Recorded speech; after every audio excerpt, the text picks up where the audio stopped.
நாம் இன்றைக்கி பார்க்க போகிறது கல்கண்டு பொங்கல், அதுக்கப்புறம் கார வெண் பொங்கல். முதல்ல கல்கண்டு பொங்கல்.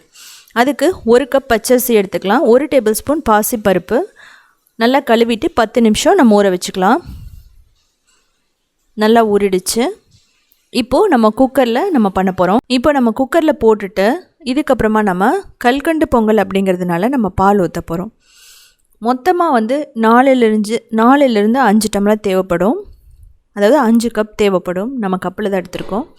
முதல்ல நான் 3 கப் ஊற்றி 1 டேபிள் ஸ்பூன் நெய் ஊற்றிட்டு மூடி ஒரு 3லேருந்து 4 விசில் விடணும். நீங்கள் வந்து பாலே ரொம்ப ஊற்றணும்னு அவசியம் இல்லை, நீங்கள் தண்ணி கூட ஊற்றிக்கலாம். இப்போ வந்து நல்லா கொஞ்சம் ஜென்டிலாக மசிச்சு விட்டுக்கலாம். மசிச்சதுக்கப்புறம் நமக்கு கன்சிஸ்டன்சின்னு பார்த்தீங்கன்னா பொங்கல் எப்பவுமே நல்லா கொலன்னு நல்லா இருக்கணும். அப்போ தான் வந்து பிடிக்கும். அதனால் நான் எக்ஸ்ட்ரா 1 கப் வந்து பால் ஊற்றுறேன். இதுக்கப்புறமா கல்கண்டு போடுறோம். கல்கண்டு போட்டு முதல்ல நல்லா வந்து கல்கண்டு வந்து மெல்ட் ஆகணும். நீங்கள் வந்து கல்கண்டு அரைச்சி கூட போடலாம். அதுக்கப்புறம் நல்ல சூடான தண்ணி ஊற்றிடலாம். தேவைப்பட்டால் பாலே கூட நம்ம ஊற்றிடலாம். இப்போ ஒரு 5 நிமிஷம் நல்லா கொதிக்கணும். அப்போ தான் வந்து நல்ல அந்த பால் கல்கண்டு எல்லாம் நல்லா இறங்கும். இப்போது நம்ம அப்பப்போ கிளறி விட்டுக்கணும். இது நீங்கள் பார்த்தீங்கன்னா கொஞ்சம் நேரம் ஆக இது நல்லா கெட்டியாயிடும். அதனால நம்ம இந்த கன்சிஸ்டன்சியில் பொங்கல் இருந்தால் ரொம்ப பர்ஃபெக்டாக இருக்கும். ஏலக்காய் பொடி போடுறோம். ஏலக்காய் பொடி போட்டதுக்கப்புறமா அதை வந்து நல்லா கிளறி விடணும்.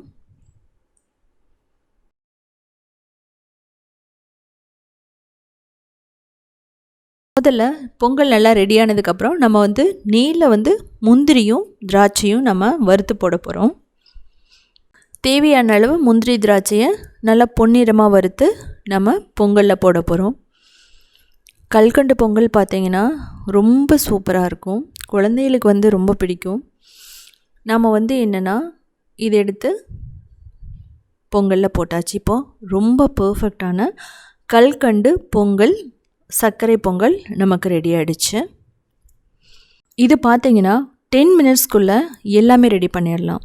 நம்ம அட் அ டைம் வந்து 10 to 15 மினிட்ஸில் நம்ம 2 குக்கரில் வச்சோம் அப்படின்னா 10 நிமிஷத்துலேயே 2 பொங்கலுமே ரெடி ஆகிடும்.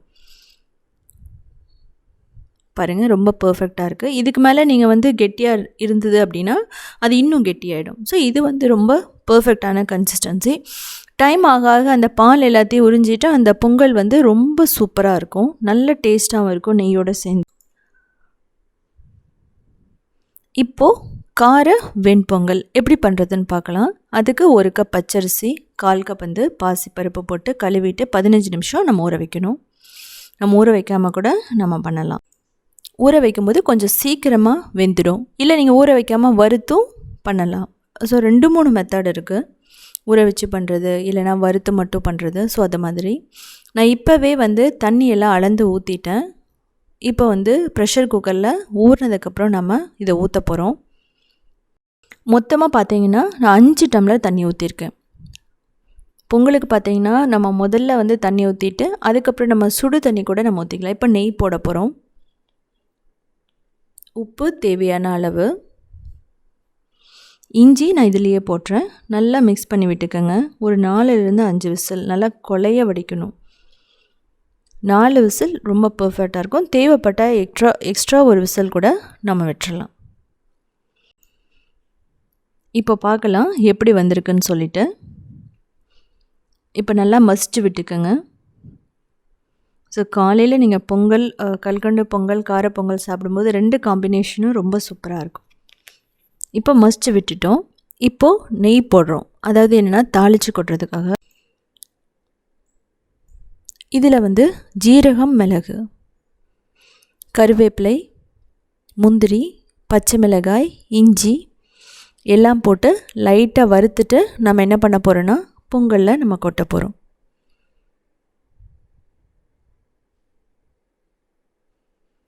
இப்போ இந்த பொங்கலில் போட்டதுக்கப்புறம் நல்லா மிக்ஸ் பண்ணதுக்கப்புறம் நம்ம தேவைப்பட்டால் எக்ஸ்ட்ரா வந்து நெய் ஊற்றிக்கலாம். ஒரு சிலர் ஆயிலும் ஊற்றுறாங்க. அதாவது பொங்கல் வந்து கொதிக்கும் போதே ஆயில் ஊற்றிட்டு மூடி வைக்கிறாங்க. ஸோ நீங்கள் என்ன பண்ணலான்னா ஆயில் கூட ஊற்றிக்கலாம். நெய் வேணான்னா கொஞ்சம் ஆயில் கூட ஊற்றிக்கலாம். நீங்கள் இதுக்கப்புறமா வந்து ஒரு 3 டேபிள் ஸ்பூன் நெய் ஊற்றிக்கோங்க. ஆனால் நான் வந்து 1 டேபிள் ஸ்பூன் நெய் ஊற்றிருக்கேன். ஏன்னா தாளித்து கொட்டும் போதே நான் நெய் போட்டுட்டேன் அதனால்.